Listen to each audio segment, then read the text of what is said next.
सभी दोस्तों को नमस्कार। सीपी स्मार्ट क्लासेस में एक बार फिर से आप लोगों का स्वागत है।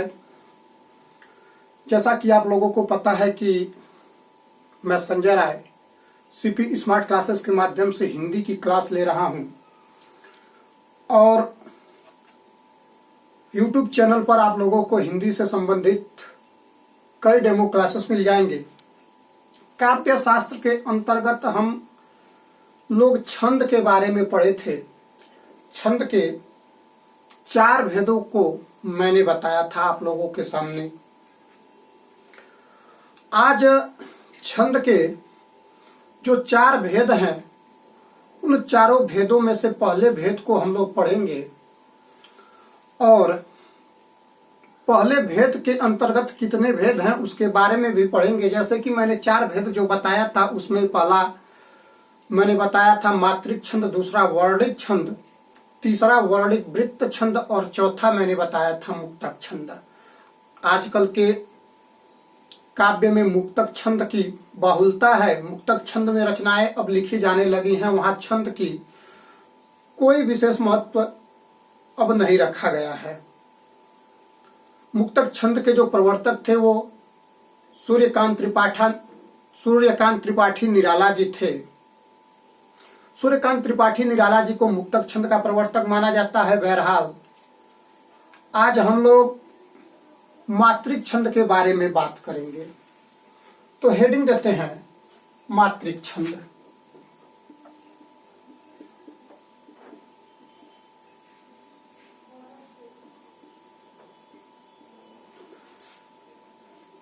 दोस्तों, जैसा कि मैंने छंद के 4 भेद बताए थे उसी प्रकार से आप लोगों को मात्रिक छंद के भी कई प्रकार होते हैं। उन मात्रिक छंदों के बारे में हम लोग अगर देखें तो मात्रिक छंद जो होता है वो 3 प्रकार का होता है। एक सममात्रिक छंद होता है, एक अर्धसम मात्रिक छंद होता है, एक विषम मात्रिक छंद होता है। देखिए, इसको हम लोग 3 भागों में बांटते हैं। तो पहला क्या है? सम मात्रिक छंद। दूसरे भाग पर हम लोग बात करें तो जो दूसरा भाग हम लोगों का आता है वो है अर्धसम मात्रिक छंद। अर्धसम मात्रिक छंद। और जो तीसरा भेद आता है उसका नाम है विषम मात्रिक छंद।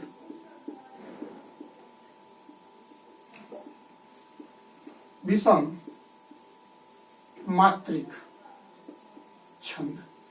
पहले समझ लेते हैं कि सम मात्रिक छंद क्या होता है, अर्धसम मात्रिक छंद क्या होता है और विषम मात्रिक छंद क्या होता है। अगर हम लोग सम मात्रिक छंद की बात करें तो सम मात्रिक छंद में आप लोग देखेंगे कि जैसा लिखा है कि सम मात्रिक यानी मात्राएं क्या हो, समान हो। मैंने आप लोगों को बताया था कि छंद प्रायः 4 चरणों में होता है। कुछ 1, 2, 4 छंद ऐसे हैं जो 6 चरणों में भी आपको मिलेंगे, लेकिन प्रायः छंद 4 चरणों में होते हैं। तो देखिए क्या होता है कि इसमें जो ये चारों चरण मैंने 4 लाइन के माध्यम से बताया है, इसमें चारों चरण में क्या होता है कि मात्राएं समान होगी। अगर यहाँ 12 मात्रा है तो यहाँ भी 12 होगा, अगर यहाँ 12 है तो यहाँ भी 12, यानी इन चारों चरणों में मात्राएं समान होंगी। 12 12 12 12 मात्राएं होंगी।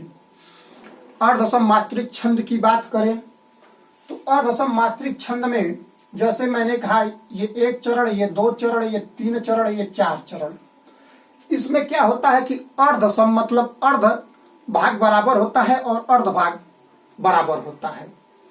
जैसे इसमें क्या होता है कि अगर पहला चरण 13 मात्राओं का होगा तो दूसरा चरण 13 मात्राओं का नहीं होगा, तीसरा चरण फिर 13 मात्राओं का होगा, फिर चौथा चरण 13 मात्राओं का नहीं होगा। जैसे अगर मैंने कहा कि पहला चरण 13 मात्राओं का है और दूसरा चरण 11 मात्राओं का है तो तीसरा चरण कितने का होगा? 13 मात्राओं का, और चौथा चरण कितने का होगा?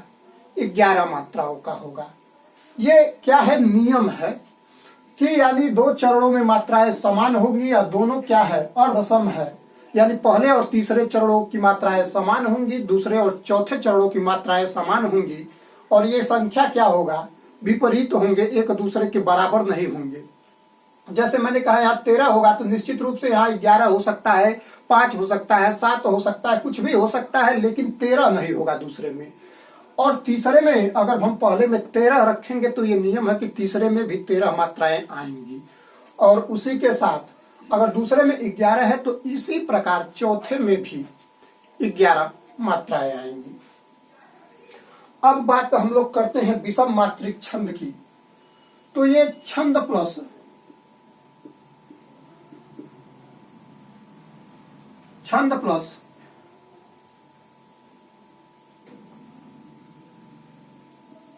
छंद से मिलकर बनता है।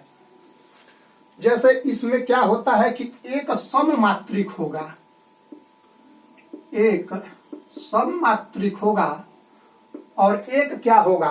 अर्ध सममात्रिक छंद होगा।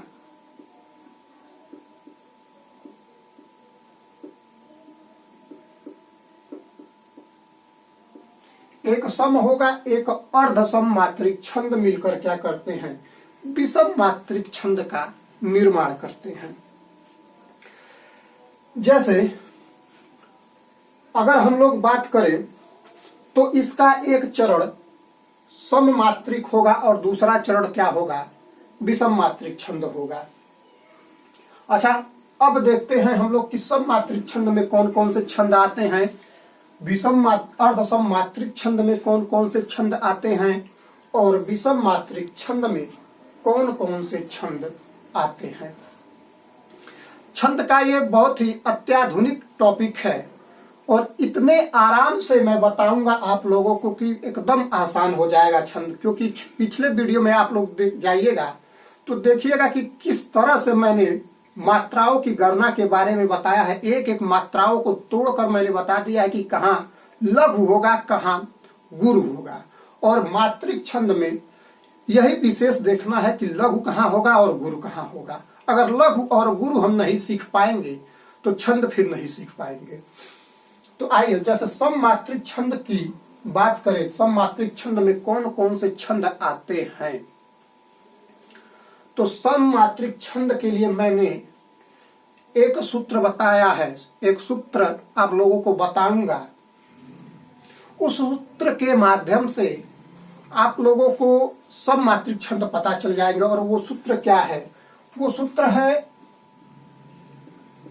4 गीत हरि गीत। एक लाइन लिखा मैंने, 4 गीत हरि गीत।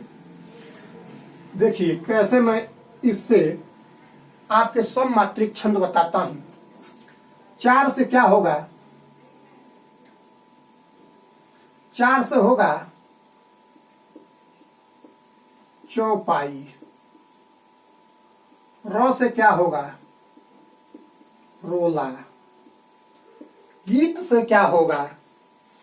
गीत से आपका हो जाएगा गीतिका।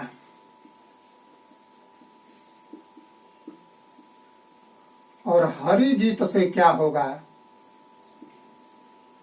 हरि गीतिका।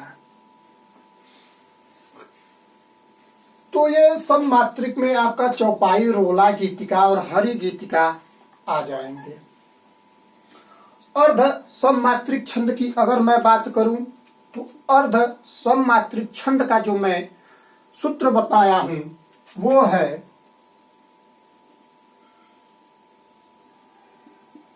2 बार 16।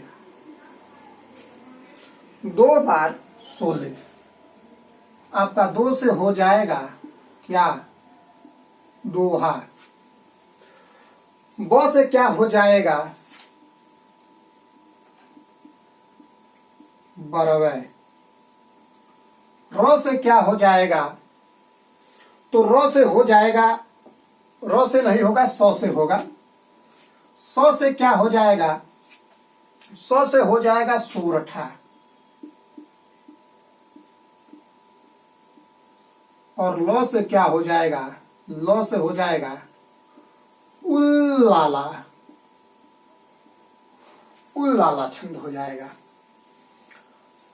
विषम मात्रिक छंद का जो कोड मैं बनाया हूं वो है कुछ। कुछ में कौन से आएंगे, तो ये आ जाएंगे कुंडलियां, और ये क्या आ जाएगा, छप्पे। ये दोनों छंद ऐसे हैं जिसमें आप लोगों को 6 चरण मिलेगा। जैसे कि अगर मैं बताऊं कुंडलियां कैसे बनता है, तो कुंडलियां पहले क्या आएगा, दोहा आएगा, उसके बाद क्या आएगा, तो उसके बाद आएगा रोला। दोहा और रोला मिलाकर क्या बनाते हैं, कुंडलियां। मैंने कहा एक सममात्रिक होगा, एक अर्ध सममात्रिक होगा। दोहा क्या है, दोहा अर्ध सममात्रिक है। रोला क्या है, रोला सममात्रिक छंद है। तो ये अर्ध सम और सम मिलकर क्या बना रहे हैं, विषम बना रहे हैं। छप्पे में क्या होता है, छप्पे में जो पहला छंद होता है वो होता है रोला, और जो दूसरा छंद होता है वो होता है उल्लाला।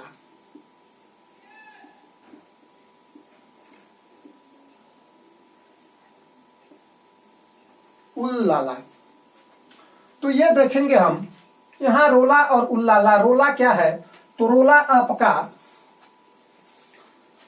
आपका सममात्रिक हो जाएगा, और उल्लाला आपका क्या हो जाएगा, अर्ध सममात्रिक हो जाएगा। तो विषम मात्रिक छंद में इस बात का ध्यान रखेंगे कि एक सम होगा, एक अर्ध सममात्रिक छंद मिलकर क्या बनाएंगे, विषम मात्रिक छंद बनाएंगे।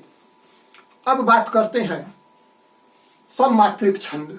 जैसे मैंने लिखा है पहला चौपाई, तो चौपाई आपका मैं बता दूं 16 मात्राओं का छंद होता है, और इसके जो चारों चरण होते हैं वो 16 मात्राओं का होगा। चौपाई छंद के लिए विशेष ख्याति पाए हैं गोस्वामी तुलसीदास जी। गोस्वामी तुलसीदास कहीं कहीं 17 मात्राएं भी लगा देते हैं, तो उससे आप विचलित मत होइएगा। बस इतना जानिए कि परीक्षा में अगर पूछा जाता है कि चौपाई में कितनी मात्राएं होती हैं, तो चौपाई में टोटल 16 मात्राएं होती हैं। आइए रोला की बात करें, तो रोला में टोटल 24 मात्राएं होती हैं। गीतिका में कितनी मात्राएं होती हैं, तो गीतिका में 26 मात्राएं होती हैं। और हरि गीतिका में कितनी होती हैं, तो हरि गीतिका में 28 मात्राएं होती हैं। और हरि गीतिका छंद को प्रसिद्ध बनाने वाले आधुनिक काल में हम लोग जाएंगे तो मैथिली शरण गुप्त जी इस छंद को काफी लोकप्रिय बनाए, और इस छंद में उन्होंने रचना की। अब हम लोग बात करते हैं दोहा छंद की। दोहा छंद में जैसे क्या होता है कि ये 4 चरण हो गए, तो पहले चरण में कितनी मात्राएं होंगी, 13, दूसरे चरण में 11, तीसरे चरण में 13, चौथे चरण में 11। यानी पहला और तीसरा बराबर है, दूसरा और चौथा क्या है, बराबर है। बरवे की अगर हम लोग बात करें तो बरवे में क्या होता है, बरवे में जो 4 चरण होते हैं, तो एक में 12 मात्राएं, एक में 7 मात्राएं, ठीक, एक में 12 मात्राएं, एक में 7 मात्राएं, टोटल मिलाकर कितना होता है, तो ये 19 मात्राओं का छंद होता है। सोरठा की अगर हम बात करें तो सोरठा में क्या होता है कि ये भी शिल्पगत आधार पर दोहे का ठीक उल्टा होता है। और मैं बता दूं कि ये क्वेश्चन छंद में सबसे ज्यादा बार पूछता है कि प्रश्न क्या बनता है कि दोहे का शिल्पगत आधार पर उल्टा छंद क्या होता है।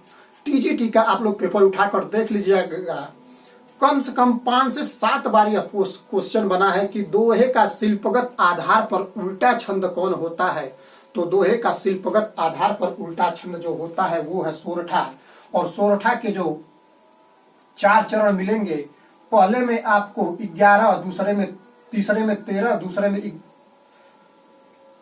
13, सॉरी,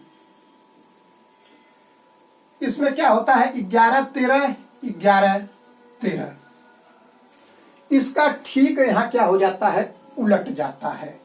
और उल्लाला की अगर हम लोग बात करें तो उल्लाला में जो 4 चरण होते हैं, एक में 15, एक में 13, फिर एक में 15, फिर एक में 13, तो ये क्रम चलेगा अर्धसम मात्रिक छंद में।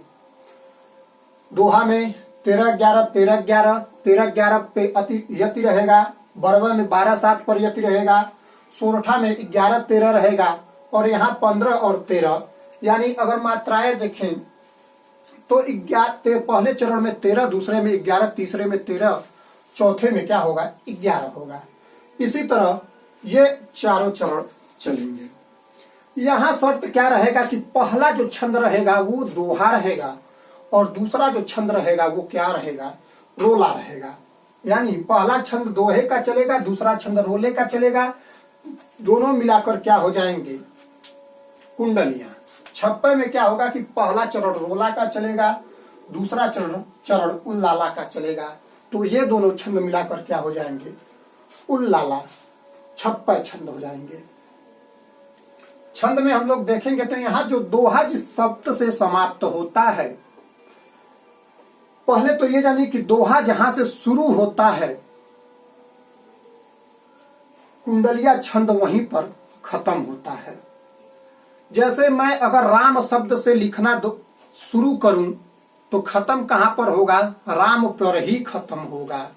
और दोहा, इसके कुछ और नियम हैं, जब इसे हम लोग पढ़ेंगे तो काफी आनंद आने वाला है। तो बहरहाल सब मात्रिक छंद के ये 3 भेद हैं आप लोगों के सामने। तो आज की क्लास में बस हम लोग इतना ही देखने वाले थे। कल के क्लास में हम लोग सब मात्रिक छंद पर विचार करेंगे, एक एक उदाहरण लेते हुए, परिभाषा लेते हुए, मात्राओं की गणना करते हुए चलेंगे। तो आज के लिए बस इतना ही। सीपी स्मार्ट क्लासेस में एक बार फिर से आप लोगों का स्वागत है।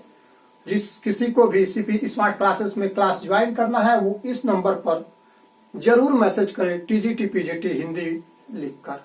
तो जितने भी दोस्त जुड़े उन सभी का बहुत बहुत धन्यवाद।